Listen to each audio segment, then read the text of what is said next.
Necesito somar your love ain't it totally. I am so obsessed. I want to chop your body. Ule, I want it in my chemistry. Ule, open up. За тэгээд өнөөдөр та бүхэндээ ярьж өгөх юм бол дэлхийн техник байлдан дагуулж чадсан тухайн үедээ ч гэлтгүй одоо хүртэл хүмүүсийн анхаарлын төлбөр Attack on Titan. Тус аниме нь Японы манга зурагч Хажиме Исаямагийн бүтээл бөгөөд анх 2009 онд манга болон засаглаж байжээ.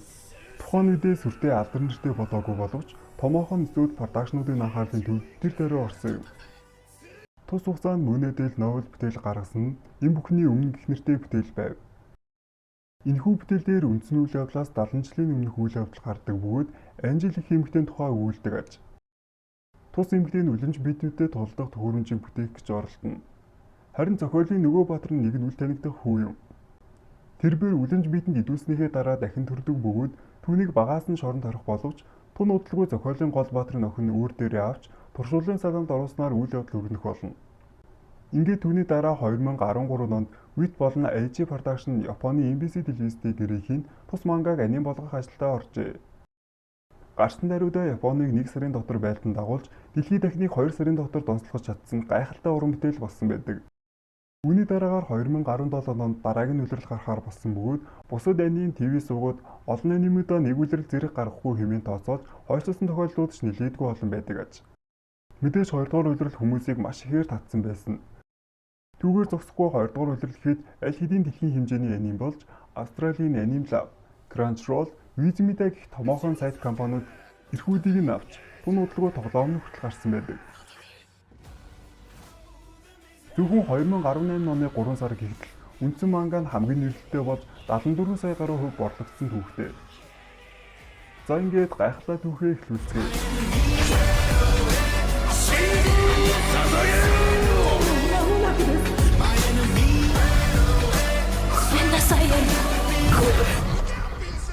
Одоогоос 100 жилийн өмнө хүн төрөлхтний байгалийн дайсан гарч ирсэн юм. Хүн төрөлхтөн болон тэдний хүч асар их зөрүүтэй ба үүнээс болж хүмүүс мөхлийн нэрмэгт хүрсэн. Амьд үлдсэн хүмүүс Мария, Роуз, Шина гэх 3 ханыг босгоно тэндээ 100 жилийн инх тайвныг олсон юм. Эдгээр том ханууд яаж бий болсныг хэн ч үл мэднэ. Хүн төрөлхтөн үе судалгаа хийхээр ханнаас гарах бөгөөд энэ цэргийн хороонд тусгай туршуулгын салгаа юм. Тэр өдөр хүн төрөлхтөн нэг зүйлийг сансан юм. Тэдэнд дарлуулж байсан найдцыг, шугны торонд хоригдож байсан дурамжлалыг. Тэр нэг нь хар дарсан өдөр бүх зүйлийг өөрчилсөн. Тэрхүү аимшигт өдөр эхлэхээс өмнө туршуулгын салгааны цэргүүд гадаад ертөнцийн нэг хэсгийг хүн төрөлхтний анхны бааз болгохоор оролдож байлаа. Тэдний явж буй зүгт нэг нь үлэмж биетэн байгааг мэдээлэхэд туршуулгын салгааны цэрийг өөрийн 3 хэмжээс төхөөрөмжөө ашиглан мод руу нисэн гарч дайсан руу агарын зайд автолгоо хийнэ. Энэ үед хан дотор нэгэн хүү аимшигт хар дарсан зүуднээс эсрэх бөгөөд түүний нэрийг Эрен Ягер гэдэг. Харин түүнийг сахин хажууд нь зогсох охин бол Микаса Акерман. Эрен зүүдлэн зүудээ санахгүй байсан ч ягаад ч юм сэтгэл нь нэг л тавгүй. Ингээд тэр хоёр өөрсдийн бэлгсэн түлээгээ аваад гэрлүүгээ явахаар болдог. Замдаа явж байхдаа Эрен Микаса хоёр хаанаас гэмэх нэгэн зэрэгтэй таарна. Тэр бол Эрений гэр бүлийн хуучин найз. Тэдэнтэй хамт хідэн зэрэг байх бөгөөд бүгд л цогтуу харагдана. Эрен үүнийг хараад тэднийг бэлгэлгүй байгаад нь үнэхээр л их дургуун хүрнэ. Ханес энэ 50 м өндөр ханыг давж чадах хүлэмжтэй байхгүй. Сүүлийн 100 жилд ямар ч аюул учраагүй хэмээн түүнийг тайвшруулна. Гэвч Эрен үнтэй огт санал нийлэхгүй байлаа. Тэрээр хананд хоригдож амьдрах нь шоронгийн ял идэлж байгаагаас ямар ч ялгаа байхгүй хэмээн бухимдана. Эрен туршуулгын салгаанд эцэж өргөн нудам дэлхийн ертөнцийг толдон харахыг мөрөөддөг нэг нь. Яг энэ үед хотын онх дуугарч туршуулгын салгаа иргэнэрснийг мэдгэнэ. Гэвч тэдний байр байдлаас нь харахад бүх зүйл ойлгомжтой байв. Иргэж ирсэн цэргүүдийн тоо дэндүү цөөн байлаа. Үхсэн нэг нь бүхэл амьд үлдсэн хэдэнд цааш амьдрах ямар ч хүслөө болсон мэт. Тэдний тосон хүлээж авсан хүмүүсийн дундаас нэг нь настай автар эмэгтэй өөрийн хүүгээ хайн гарч ирнэ. Гэвч хариуд нь зөвхөн түүний тасарсан гарал үлдсэн байлаа. Эмэгтэй гэхдээ хүүмэн амиа дэмий зүйл өргөөгүй бидтэй хэмээн сэтгэл өвдөл асуухад багийн ахлагч уучлаарай бид юу ч мэдж чадсангүй хэмээн гутарсан өнгө аястай хариулна. Хотын иргэд туршуулгын салгааны зэргүүдийг доромжилж татврын мөнгийг үр ашиггүй зүйл зарцуулж байна хэмээн шүмжлэнэ. Эрийн үнд ихэд бухимдаж тэдний нэгнийхээ толгойг бодон савгаар цохиж дөнгөнө. Гэвч Микаса түүнийг ганц гараараа л өргөн шууд хан руу чулуудаж орхино. Тэрээр Эринээс одоо ч гэсэн туршлын салаанд ормоор байна уу гэж асуухад Эрин түүний асуултаас зайлсхийж зүгээр л мод хураалцахыг хүснэ. За ингээд тэр хоёр гэртээ очих бөгөөд бид түүний ээж аавтай танилцсан. Түүний аавыг Гриша Егер гэх бөгөөд хотын нэмж. Харин ээжийг нь Карла гин. Өдий хоолны үеэр Микаса Эринийг туршлын салаанд орно гэснийг хэлж орхино. Бүгд л юм мэдээг цочртойж хүлээж авна. Ялангуяа Карла шууд л Эрин дээр очиж түүнийг загнаж гарна. Гэвч аав нь түүний шийдвэрт тайван хандаж ажил руугаа явахаар болсноо хэлнэ. Тэгээд тэрээр явхаасаа өмнө Эрин хандаж би эргэж ирэхээрээ өргөж нууцлдаг байсан зойроо харуулъя гэж хэлнэ. Ээж нь Эринийг хориглох гэж оролцсоор л Эрин өөрийн шийдвэртээ бат зогссон хэвээр байлаа. Ингээд тэрээр ээждээ уурлаад яваад өгнө. Ээж нь ч Микасад түүнийг захиад л үлдэнэ. Хотын гадна Эриний найз Армин бүлэг тагаа хүүхдүүдэд дэвлэгүүлэн зогсож байдаг. Эрин үүнийг хараад уурлаж тэднийг зогсоохоор оролдоно. Гэвч хүүхдүүд түүнээс биш ардан байгаа Микасагаа сайн зогтно. Армин Эрин хоёр ижил мөрөөдөлтэй. Тэд гадаад ертөнцийг харахыг үнэхээр их хүсдэг. Гэвч энэ бодол нь хан дотор амьдардаг хүмүүст хориотой мэт санагддаг байв. Армин 100 жил хан нураагүй ч гэсэн өнөөдөр нурахгүй гэсэн баталгаа байхгүй гэж хэлэх агшинд газар хүчтэй чичирхийлэн дөргиж ханны гадна хүчтэй дэлбэрэлт үүснэ. Тэгээд л бидний анимын ихэнд харсан авраг уламж бид нь ханны цаанаас ширтэж байх бөгөөд хүн бүр л энэ аимшигт үзэгдлийг харан цочирдно. Удалгүй авраг уламж бид нь хөлөөрөө ханыг гүшгэлэн асар том цорхоо гаргана. 100 жил амар амгалан байсан энэ газарт хинэж төсөөлөөгүй нэгэн хар барааны өдөр энэ бүхний эхлэл тавигдав. Энэ тэндгүү бутарсан чулууны хилтерхий шидэд нь хүн бүр л амин гарахаар тэмцэж байлаа. Мэдээж өнөөх цорхоогоор ханны гадна байсан үлэмж биднүүд дайр нь орж ирнэ. Гинт дээр нь ээжээ санан гэрийнхээ зүг гүйсэн ч тийм ч таатаа зүйл түүнийг хугтаж авсангүй. Тэдний байшин нь орж ээж нь нуранган доор гатсан байлаа. Тэд дарагдсан нурангыг холдуулах гэж хичнээн их хүсвч ямар ч боломжгүй байлаа. Ээж нь хүүгээ эндээс холдохыг хүсдэгч Эрин татгалзаж түүнтэй хамт үлдэхийг л хүснэ. Аз болж хаанаас тэдэн дээр хурж ирэхэд Карла түүнээс хүүхдүүдийг аваад зүхтахыг хүснэ. Хаанаас ч түүнийг тайвшруулна, үлэмж биднийг алаад таагуурыг аврах болно л гэж хэлдэг. Гэтэл яг цагаа тулахад түүний энэх зориг өгөө болж түүнтэй тулалдаж чадахгүй гэдгээ ухаарна. Тэгээд л шууд эргэн харж Эрин Микаса хоёрыг тэврээд зүхтана. Хөөрхий Карла хаанаст баярлаж тэднийг амьдрал дээрээ гисэн ч дотроо бол битгий яваач гэж уйлсаар л хоцорно. Гинэд өнөөх аимшигт үлэмж бидэнд Карлагийн хажууд хурж ирнэ, түүнийг Эриний эвдэн дээр алж орхино. Ихийнхээ үхлийг харсан Эриний зүрх шархал нулимс асгаруулна хашгирна. Тэр өдөр хүн төрлөخت нь нэг л зүйлийг сансан юм. Тэдэнд дарлуулж байсан найдсыг, шууны торонд хоригдож байсан дурамжлалыг. Хот сүйдэж аимшиг нүрсээр л хүн бүр л амьд гарахын төлөө тэмцэж байв. Шиган шинэ дүүргээс оргон гарч буй хүмүүсийн дунд нэгэн шашны номлогч үлэмж биднийг сөрн залбирах боловч түүнийг хэдхэн секундын дотор тасчаан хайна. Энэ үед хаанаас Эрин Микаса хоёрыг авран дараагийн бүс рүү зүхтана. Гэвч Эрин хаанаас руу хашгирч чи ээжийг минь аварч чадах байсан гэж буруутгана. Харин хаанаас нүд дүүрэн нулимстаагаар үгүй би яасан. Би тэр үлэмж биднийг хараад айсандаа зогтсон юм хэмээн хариулна. Ингээд тэднээс уучлахгүй цааш хөдөлдөг. Хаанаас тэр хоёрыг дагуулan явж амьд үлдсэн нэрэгдээ хамтаар завин суулган зүхтаалгахаар болно. Энэ үед Армин хотоос гарч буй хөлөг онгоцны тавцан дээр гордлог дүүрэн харцаар найзуудаа хайн зогсно. Азар тэр хоёрыг хараад амьд байгаад нь баярлсан ч тэдний царайг хараад юу болсныг шууд л ойлгоно.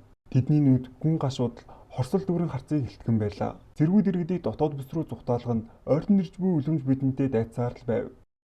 Гэвч хүмүүсийг зүхтаж амжаагүй байтал хуйт үлэмж бидэн гарч ирнэ Мария ханыг цөмлөж орхидог. Өмнө нь энэ төрлийн үлэмж биднэ харж байгаагүй зэргүүд бүгд л шоконд орно. Үүнээс болоод хоёр дахь хамгаалтын ханамд хүртэл үлэмж бидэнд нэвтрэх аюул үүсв. Хүмүүсийн цөхрөлт авсан байдлыг харсан Эрин хизээч гэртээ харж чадахгүй гэхээс дотор нь харанхуйлж ийм арчаагүй байгаадаа өөрөө өөрийгөө зөвхөн зэмлэнэ. Ингээд тэрээр босно хорсол дүүрэн харцаар нэг ч үлэмж бидэн үлдээхгүй. Би хүн төрлөختнийг энэ тамаас чөлөөлнө хэмээн өөрөөртөө амлалт өгнө. Энэхүү сүрлийн дараа Эрин нэг нь хачирхалтай зүүд зүүдлэнэ. Зүүдэндээ тэрээр аавыгаа харах бөгөөд түүний аав нь нэг л итгээд сонин харцаар түн рүү дайрна. Тэрээр гартаа нэгэн тариур барин түүнийг тарьж дараа нь тэрээр нэгэн төлхөөр харуулсан. Чиний төлөө Эрин цочид цэрхэд түүний хажууд Микаса байх бөгөөд хүзүүндээ зүүдэндээ харсан төлхөөрийг зүүсэн байхаж Энэ түлхүүр нь аавынх нь хонглын өрөөг нэг түлхүүр бөгөөд ямар нэгэн нууц нуугдж байгаа нь тодорхой байлаа. Микаса түүнийг босгох нь хоол тарж байгаа хэсэгт хурж ирнэ. Маш олон дөрвөсөд байсан болохоор хүүсний хомсдолд орхон мэдээж. Тэднийг харсан дотоод тосгоны цэргүүдч бухимдаастай. Ингэж хоёрын хооронд юм үлдээж байхаар нэг мэс нь ихийг идчихгүй яавдаа хэмээн жишимч үгүй хэлнэ. Энэ үгийг сонсон нэрийн шууд л өнөөх цэргийн хөлийг өшгөлөж орхидог. Ууралсан цэргүүд түүнээс цогсон ч армийн гарч ирэн тэднээс уучлалт гуйж аргалж дөнгөнө. Eerийн ч шууд л тосгоноос гарч үлэмж биетэндээ дайран гэж зөрүүлсээр л. Армийн түүнийг тайвшруулах гэж оролцсон ч түүний үгийг сүрэн бүх уураа түүнд л гаргана. Ийм байдлыг төвчж ядсан Микаса Eerэнд ганцхан санаа өгнө. Микаса ариуны зөв. Одоогоор тэдний хийх ганц л зүйл бол зүгээр л амьдуулах гэдгийг хэлв. Хэдэн өдрийн дараа олон дөрвөсөд хоол хүнсний төлөө тариаланд ажиллахаар болсон ч тэд хоолны хомслоос зайлсхийж чадсангүй. Тухайн жил болох 864 онд Төв засгийн газар Мария хааныг буцаан эзлэхийг зорж олон тооны дөрвөсдийг ажиллагаан татан оруулсан. Тэдний тоо нь нийт хүн амын 5/1 байсан ч 100 хүрэхгүй хүн л амьд ирж ирсэн байлаа. Гэсэн ч тэрхүү золиосоор өгсөн хүмүүсийн начаар хоолны хомслоос багч гисэн ангижрав. Аримч тэрхүү золиосонд аавыгаа алдаж үгээр хэлхийн аргагүй зовлон дунана. Eerийн ч аримыг тайвшруулна, дараа жилээс бэлтгэлийн нотрадад элсэх талаараа хэлнэ.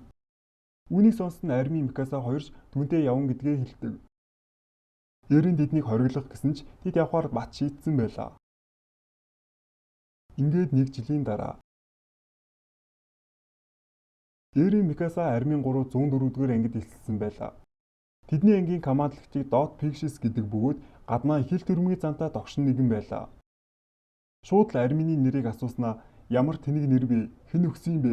Чамайг шууд л үлэмж битний хоол болгоноо л гин. Тэгээд л үргэлжлүүлэн цэрэг болгоны урд очин тэднийг зандраастай. Гэхдээ үүнийгээ тэрээр тэнцвүүлэх ёслол гэж нэрлээд байгаа. Бас нэг төрлийн цэрэг болох дайчны хатуучлыг шалгаж хэр сэтгэлийн тийхээдээ вэ гэдгийг шалгах харгал юм шиг байгаа. Мэдээж хэрэг Мария хаанаас дөрвж ирсэн Ани, Микаса, Бертолт, Eerийн Жан Юмир гэх дайчдыг алгасан өнгөрөн. Тэд аль хэдийн тамиг туулаад гараад ирсэн гэдгийг командлагч мэдж байв. За тэгээд бид үлдсэн дөрвүүдтэйгээ танилцсан. Энэ нөхрийг Жан гэдэг. Цэргийн цагдаа дэлсэж дотоод хаан дотор амьдрах хүсэлтэй нэг нь. Үүнийг сонссон командлагч шууд л түүнийг мөргөө дунгаана. Мөн Роуз хааны өмнөд дүргийн Рагоко тосгоноос ирсэн Кони Спрингер нэг сүртэй ёслол хийдрээ хийж мийгээд бодвол түүний зүрхэн баруун талдаа байдаг бололтой. Энэ байдлыг анзаарсан командлагч юугээл зүгээр харж зогсов. Энэ ёслолыг хамгийн түрүүнд сурсан байх ёстой атал. Чиний зүрх чинь баруун талдаа байдаг юм уу гэж зандрангуй асуув. Яг энэ үед нэг нь охин юу ч болж байсан тоосон шинжгүй төмс идэн зогсно. Бүгд л гайхсан харцаар түүнийг харна. Командлагч удаан тэсцсэнгүй шууд л түүний дэргэд хурж очино. Хөөе новш минь юу хийгээд байгаа юм л гэж хашгирч өгнө. Тэр охин өөрийгөө Роуз хааны өмнөд дүргийн Саша Блаус хэмээн танилцуулна. Бүр хажууд нь ирчгээд байхад хүртэл жишимж өгөө хулгаасан төмсөө бариад л байна. Тэгээд хүрхий ядарч унах хүртлээ гүйх шийтгэл авна. Нөгөө хэд нь түүнийг бүр төмсний охин гээд л нэрлэлчихсэн байдаг. Оройч болоход Саша тасралтгүй 5 цагийн турш гүйсээр л байдаг. Шалгалтанд тэнцээгүй зарим эсрэгчдийг шууд л гэрлүүн буцааж байлаа. Eerийн заавал тэнцэх ёстой гэл өөртөө хатуу зорилго тавьсан байв. Кони түүнээс хаанаас ирсэн болохыг асуухад Шигашинагаас бүгд л түүн рүү гайхсан харцаараар эргэн тойрноос нь бүчин чи үлэмж биднийг харсан юм уу л гэж асуув. Тэгээд л тэрээр Лааны гэрэл үлэмж биднүүдийн тухай ярьж эхэлнэ. Гэвч өөрийнх нь аимшиг дурсамж түүнийг сэтрэж санахыг хүсэхгүй байгаа зүйлсийг сэргээнэ. Eerийн ч яриагаа үргэлжлүүлнэ. Би бүх үлэмж биднийг устгах туршуулын салаанд ормоор байна гэж хэлдэг. Гэтэл түүний яриаг сонсож суусан Жан түүний яриаг шоолж чамшиг амтан туршуулын салаанд орлоо юу хэмээн тохуурсан өнгө аястай хэлнэ. Eerийн ч намайг хэлээд байна уу гэсээр босч ирнэ. Тэр хоёрын хооронд бараг л зодон болохоо шахана. Гинэт Жан хажуугаар нь өнгөрөх Микасаг анзаарч түүнд шууд л дурдлаж орхино. Тэр Микасатай ярилцахыг хүсэж чи үнэхээр үзэсгэлэнтэй харагдаж байна. Чамд хар ус сайхан зохиж байна хэмээн магтана. Микаса хариуд нь зүгээр л толгой дохиод яваад өгнө.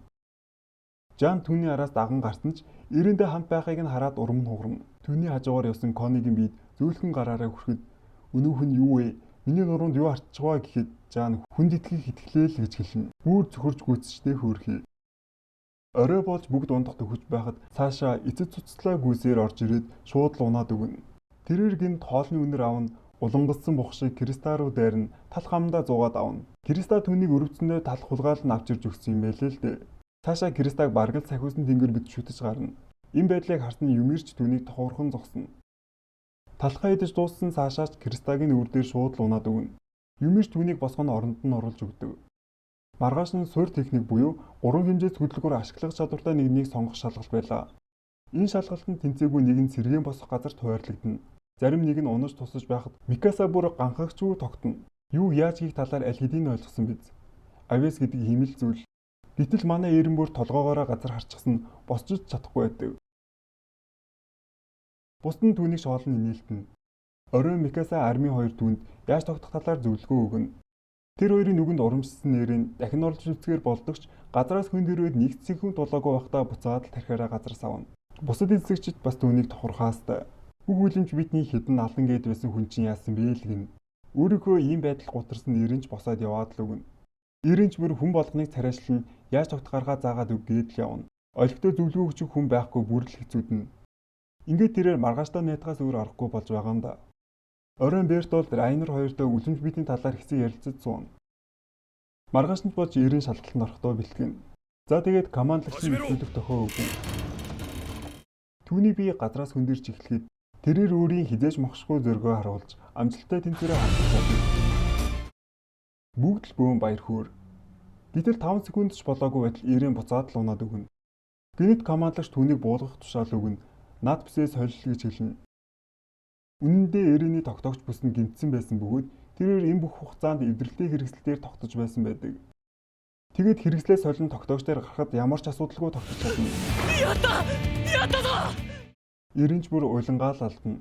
Харж байна уу Микаса? Үлэмж битэндээ тулдаж чадна. Чанд бүх ачааг үүрүүлэх шаардлагагүй боллоо л гэсэн янзтай Микаса руу ширтэнэ.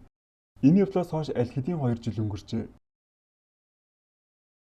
Цэргүүд Пикшес командлагчийн удирдлагын доор биеийн хүчний дасгал хийж байв. Армийн бүр өөрийнхөө ачааг дийлэхгүй сүүл мушгин явна.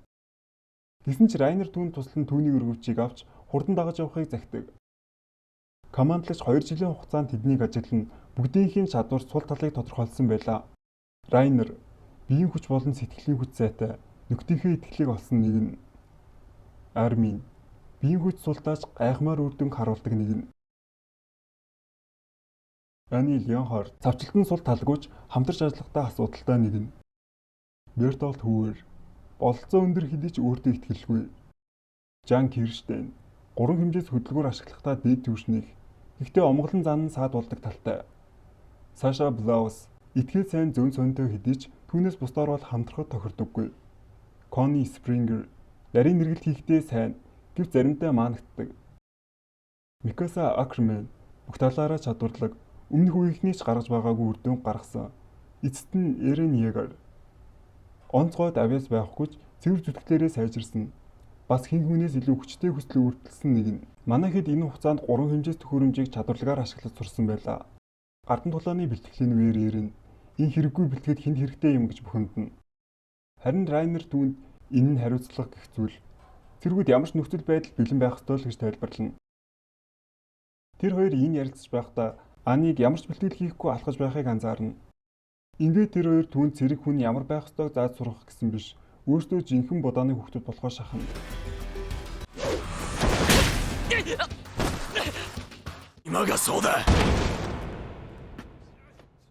Оройн хоолны үеэр Эрен Жаныг илгэлж тэд бараг л зодтолгоо шахахад Микаса тэднийг салгана. Жан ч зүгээр сууж чадсангүй. Шууд л Эрен рүү зандарч эхэлнэ. Гэхдээ Эрен өмнө Анигийн хэрэгэлсэн михийг ашиглан Жаныг газар савдлан шидэж авсан. Чанга чимээнээр командлагч хаалгаар шагаан хин иймих чимээ гаргаад байна гэж асууна. Гэвч Микаса цаашааг унгасан гэдэл гүтгэж орхино. Хөөрхий цаашаа амаан гагаад хилэгч үг болтсонгүй. Энэ үед командлагч түүнд хандна дахиад л чи юу? Жаахан боловсон байж сур гэдэл цааш яваад өгнө. Энэхүү бэлтгэлийн отрядыг 218 хүн төгссөн юм. Ингээд төгсөгчдийг цуглуулсан тэдэнд 3 сонголт байгааг хэлнэ. Эхний сонголт нь ханны мананд гарч хотуудыг хамгаалах салаа. Удаах нь амбие зөрүүлэх бэлтгэлтийгээр гадаад үзмж бидний бүс рүү нэвтрэх туршуулгын салаа. Мөн хааны нэрийн дор ард иргэдийг зохицуулж хууль дүрм сахиулах цэргийн цагдаа. Мэдээ цэргийн цагдаа тэнцэж чадах нь дүнгээрээ тэргүүлсэн 10 хүн л байх болно. Шилдэгүүдийн нэгнийнд Криста, Саша, Кони, Марко, Жан, Ирин, Ани, Бертол, Райнер, Микаса зэрэг дайчид багтжээ. Гэвч Ирин цэргийн цагдаад орох бодол огтхонж байсангүй. Шууд л туршуулын салаанд орохоор сэтгэл чулуутсан байлаа. Маргааш нь Ирвин ахмадаар өдөртүүлсэн туршуулын салааны гол хүчнийг нь хотод орж ирлээ. Ирвиний ард бүтэн найрамдаа тэнцвүүл хүчтэй туршуулын салааны баг төрөвч Левай, үлэмж битэн судлаач хаанжинаар дагалт нь явж байлаа. Энэ үед Ирин дээр хаанаас хурж ирнэ, тэднийг төгсдөнд нь баяр хүргэж нусанхаа амьтдаж сүрхий болжээ л гэж хэлнэ. Тэрээр Ирин танд ижиг нь авч чадаагүй дэ уучлалт хүснэ. Ирин ч түүний буруу байгаагүй. Би үлэмж биднүүдийг заавал устгана л гэж хэлнэ. Кони Ириний үгэнд их л урамссан бололтой туршлагын салаанд ормоор байгаагаа л хэлнэ. Бусад нөхдөн ч гэсэн Иринийг даган явахаар шийдсэн байлаа. Сашааш бүр хүнсний агуулгаас асар том ахуулгаал нэрсэн байх бөгөөд тэдэнтэй хууж тэгээр болж байгаа. Ингээд 2 жилийн хугацаанд тэд бүгд нэг л зүрх сэтгэлтэй үе дотны найзууд болжээ. Ирин ч ийм сайхан найзуудтай болсондоо үгээр эхлэхийн аргагүй жаргалтай байв. Тэрээр ханны гадаах ертөнцийг ширтэн бүх үлэмж бидний заавал хамтдаа иргэн санав. Гэтэл энэ үед хаанаас ч юм авраг үлэмж битэн гараад ирхэн тэр. Бүгд гүн шоконд орно. Авраг үлэмж битэн ч ханыг дахиад л ятх юмгүй цөмлөж орхино. Яг л 5 жилийн өмнөх аимшиг тэр нэгэн өдөр шиг. Ирэнч бүр шүд 100 нэгийг ч үлдээхгүй гэж хорсолтой нарахгүй хэлнэ. 4-р их бууны салаа тулаанд бэлтгэр хөдөлсөн ч авраг үлэмж битэн ханан дээрх бүх их бууг устгаж орхино. Ирэнч авраг үлэмж битний үйлдэлийг энгийн нэг ухаангүй үлэмж битэн хийж чадахгүй гэдгийг анзаарч яхаарахгүй үнд оюун ухаан байна л гэж таамаглана. Хэрэв үнийг л устгачих юм бол ханыг зөвлөж чадах үлэмж битэн байхгүй. Тиймээс шууд л энэ боломжийг ашиглан түүнийг дуусгахаар шийднэ. Авраг үлэмж битэн маш том учраас хариу үйлдэл нь хэд удаан байх нь мэдээж. Ирэн энэ боломжийг ашиглан түүний шилэн хүзүүний ард гарч чадна. Тэгээд яг түүнийг дуусгахаар завдах мөчөд үлэмж битэн уураа гадагшлуулж Ирэнийг ойрт гаргахгүй л болгоно. Ирэнч бууж өгөхийг хүссэнгүй. Тэрээр хөдөлгүүрийн хүчээ нэмэн түүнд ойртон яг л шилэн хүзүүг нь зүсчихлээ гэж бод. Юу ч байдаггүй. Ирэнч бүр гайхаж орхино. Авраг үлэмж битэн хаашаа ч юм алга болчихсон байх нь тэр. Яг л 5 жилийн өмнөхтэй ижил гинт гарч ирээд гинтл замхар нодно. Гэхдээ хамгийн том асуудал нь цөмөрсөн хана. Хурдан бүглэхгүй бол үлэмж битнүүд орж ирэх нь цаг хугацааны л асуудал. Энэ үед урд хамгаалтын салааны нэгэн зэрэг хурж ирнэ тэднийг төв байр руу буцахыг тушаана. Хот даяар аюулын хонх дуугарч иргэдийг аюулгүй газар нүүлгэн шилжүүлэх ажил эхэлсэн байлаа. Харин урд хамгаалтын салааны цэргүүд үлэмж битнүүдийг хот руу нэвтрүүлэхгүй байх тал дээр анхаарал тавина. Төв байранд бөөн л үмээс аман болж байлаа. Тулаанд ч орж үзээгүй цэргүүд юу ч хийхээ мэдэхгүй сандралтах нь ойлгомжтой. Одоо угаасаа 8 метрийн өндөр нөхий бүглэх тоног төхөөрөмж тэдэнд байхгүй. Тиймээс рүү цаана эзлэгдэх нь цаг хугацааны л асуудал. Ирэнч аримныг тайвшруулж хүн төрлөخت нь үлэмж биетэнд дахин ялгдахгүй гэдгийг сануулна. Үлэмж биетнүүд аль хэдийн хотод ороод ирсэн байх бөгөөд урт хамгаалтын салаа бүрэн сүйдсэн байв. Харин энэ үед Пиксис командлагч ноён Барт Бэлтэй шатар тоглоод сууж байдаг. Гэтэл энэ үед нэгэн зэрэг гүн орж ирнэ. Трост дүүрэг аврах үлэмж битэн гарч ирнэ. Ханыг сүйтгэсэн тухай мэдэгдэнэ. Ноён Барт Бэлт үнийг өөрийн эдлэн газрыг нь хамгаалан үлдхийг ятгах боловч Пиксис үгэнд нь орлоггүй тулааны талбар руу шууд л хөдлөнө. Пиксис нь 4 журмд баригддаг нэгэн биш бололтой. Трост дүүрэгт Вормон цэргүүдийг 3 бүлэг туваана. Тэрээр урт хамгаалтын салаа бүрэн сүйдэж үлэмж биднүүд аль хэдийн дайрч орсон болохыг мэдээлэлнэ. Тиймээс ард иргэдийг хамгаална, аюулгүй нөхцөлийг хангах явдал байв. Бүгд сэтгэлээ чангалаад зүрхээ өрөв гэдэл тараана. Ихэнх нь сандарч балмагдж байхад Жан харин бухимдсан байдалтай байв. Учир нь тэрээр яг маргааш нь цэргийн цагдаагийн ангид илсэн дотоод ханаанд амарчмэр сууж байх байлаа. Тэрээр Ирэнтэй таарна хамаг уураа түнд гаргасан ч Ирэн хамт бэлтгэл хийсэн 3 жилээ сана. Бид хатуу чанга сургуультыг давж гарсан шигээ үнээс жамбилдны хэмээн хэлнэ. Энэ үг Жаны сэтгэлд их л нөлөөсөн бололтой. Шууд зойрог орон тулаанд бэлтгэр явна. Жан явсны дараа Микаса Ирэнд хэрэг тулаан удирдлагаас гарвал над дээр шууд ирээрээ хэмээн хэлнэ. Гэвч тэдний яриаг Ян тасалтуулж Микасаг арын тусгай игнэн томилогдсон гэдгийг дуулгадаг. Микаса эсэргүүцгийг оролцсон ч Ирэн уурлаж чи юу хүсгэн хамаагүй хүн төрлөختөн мөхөх аялд ороод байна гэж хэлнэ. Тэд зам замаа хөөн салхаас өмнө Микаса Ирэнд хандна гуй амьдл дээрээ хэмээн шивнэнэ. Ирэн аримын хоёр тушаал хөлийн зогсож байхдаа үлэмж битнүүдийн талаарх сургалтаа иргэн санана. Түүхэн тэмдэглэл үлэмж битний үүсэл нь тодорхойгүй. Хүнийг шиг оюун ухаан байхгүй болохоор түүнтэй ярилцж байсан түүх байхгүй. Хүнээс өөр амьд биетэд ямар ч нөлөө үзүүлдэггүй. Гэхдээ тэд 100 жилийн турш энд байсныг нь ботход тэдний үндсэн зорилго нь хооллох биш, харин алан хитэх явдал гэж дүгнэж болно. Тэдний толгой тасарсан ч үхтэггүй жинхэнэ аимшигт мангасууд байх бөгөөд ялах цорын ганц арга бол тэдний шилийн хүзүүг гэмтэх явдал байлаа. Ирэж өөртөө маш их итгэлтэй байсан бөгөөд хэрв энэ тулааныг амжилттай дуусгавал скаутын ингээд дэвшлүүлэх боломжтой ч гэж бодож байв. Ингээд тэднийг урт хамгаалалтанд тусламж үзүүлэх тушаал өгнө. Гэвч нэг нь үлэмж бидэнд гинэг тусран гарч ирээд тэдний өмнө Томасыг залгиж орхино. Энэ аимшигт үзэгдлийг харсан бүгд л гүн цочролд орно. Эриний уур хилэн дээд зэгтээ хурж өшөө авахаар дайралт хийсэн ч агаарт байхдаа өөр нэгэн үлэмж бидэнд хөлөө тастуулж доош нь хүчтэй ундаг. Төд худалгүй илүү олон үлэмж бидүүд гарч ирж багийн гишүүдийг нь ээлж дараалан алж эхэлнэ. Үүнийг харсан нарийн минь айсандаа хөдөлж чадахгүй байтал нэг нь үлэмж бидэн гарч ирнэ. Түүнийг барьж аваад залхих гэж оролдоно. Армийн дуу хацаар Эриний чихэн сонсогдно. Тэд багада гадаад ертөнцийн тухай номыг нууцаар авна. Дэлхийн ихэнх хэсэг далай гэгдэг усаар хучигдсан газар байдгийг мэднэ. Гадаад ертөнцийг харах хүсэл өөрчлөсөн нэр нь шууд л армины араас очиж гараараа үлэмж бидний амыг тулна арай ядан түүнийг гаргаж авна. Гэхдээ тэрээр армийн хандна ийм газар зүхэн гэж байхгүй. Чи хэлж өгсөн болохоор би гадаад ертөнц рүү гээл хэлж дуусаагүй байтал өнөөх үлэмж бидэн шууд л түүнийг залгиж орхино. Армийн шорлон шоконд орно. Микасад нэг л муу совин татан эргэж харна. Гол дүр маань өвөө олчихлоо. Одоо яах вэ? Энэ үед Кони арминыг шокноос гаргах гэж оролдоно. Кони түүнийг хаанаас ирсэн, бус нь хаан байгаа талаар асуухад армийн гонигтайгаар тэд бүгд өгсөн. Биелэг ганцаараа амьдулж эхлэе гэж хэлнэ. Энэ үед юмээр гарч ирэн тэднийг арчаагүй хэмээн ад үзнэ. Үүнд Конигийн дургүй ихэд хүрч байсан ч Криста тэднийг салгаж тайвшруулна. Армин өөрийгөө хэрэггүй сул дорой нэгэн гэж бодож Эринийг өгөж байхад юу ч хийж чадаагүйдээ өөрийгөө зүхэж байлаа. Энэ үед нэг нь эмэгтэй амьсгаагүй болсон найз залуугаа сэргээх гэж оролдоно. Армин түүнд туслах гэж оролцсон ч түүний талбайн байхгүй болсон байлаа. Армин энэ хараалт тамийн ертөнцийн тарчлааныг тэсэжүүлж чадна. Энэ үед иргэдийн нүүлгийн шилжүүлэлтэнд нэгэн баян саад хийн зогсно. Тэрээр өөрийн бараануудаараа замыг хааж эдгээр бараанууд та нарын амнаас ч илүү үнцэнтэй. Эхлээд барааг хаалгаар оруулахад нь тусдал гэж хэлнэ хөдлөгч бодлого байдаг. Гэтэл нэгэн бяцхан охин холоос үлэмж бидэн ойртон ирж байгааг анзаарна. Яг тэр мөчид Микаса цахилгаан мэт хурдтайгаар нисэн ирж үлэмж биднийг нэг дайралтаар л дуусгаж орхино. Өнөөх баян нөхөрч түүнд хандна. Сайн байна. Одоо энэ барааг оруулахад нь тусал иргэдийн амнаас баялагийг хамгаалахын төлөө зөрхөө зориулах нь та нарын үүрэг үстэй л гин. Үг нь үйлдэлтэйгээ таардаггүй жинхэнэ даварцсан нөхөр. Микаса юу гээл заа гэд түн туслаа явж явахад шууд л түүний дэргэд хурц очин сэлмээ тулгаж замаа чөлөөлөхийг шаардна. Аргагүй байдалд орсон баян тэргээ холдуулж хүмүүсийг дотогш оруулна. Бяцхан охин болон түүний ээж Микаса талархснаа илэрхийлээд тэр хариуд нь цэргийн ёслолоо хийж хүндэтгэл үзүүлнэ. Бороо зөөлнөөр орж эхлэхэд Микасагийн багын дурсамж түүний бодолд зурсхийн орж ирнэ. Өмнө нь Микаса аз жаргалаар бэлгсэн гэр бүлтэй байсан юм.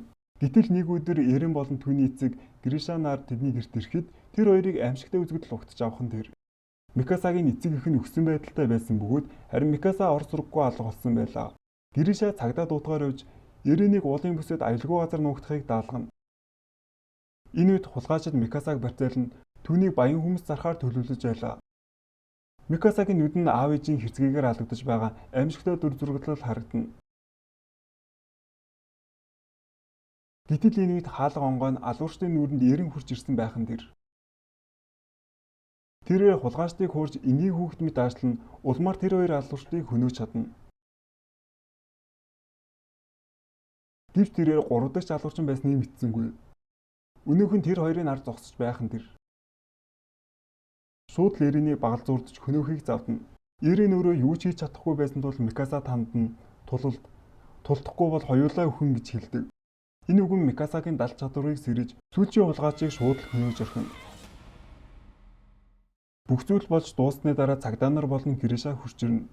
Цагдаа нар хүүхдүүд эм бүхний хийсэн гэдэгт итгэж чадахгүй л байлаа. Гришач хүүгээ бодлохгүй үйлдэл хийсэнд нь загнаж гарна. Микаса хаашаа явбал өөрийнхөө гэрт очиж болохыг асуухад Эрен түнд улаан оролтоо өгч чи бидэнтэй хамт амьдарч болно гэж хэлнэ. Им хүчээс эхлэн Микаса Ирэний гэр бүлийн нэг хэсэг болж Ирэнтэй л хамт байвал өөр юу ч хэрэггүй гэж итгэж ирсэн байлаа. За энэ хүрээд эхний парт маань дуусч байна. Хэрэв бичлэг маань таалагдсан бол комент хэсэгт сэтгэлдээ үлдээгээрэй. Тун утгагүй дараагийн партаараа уулзцгаая.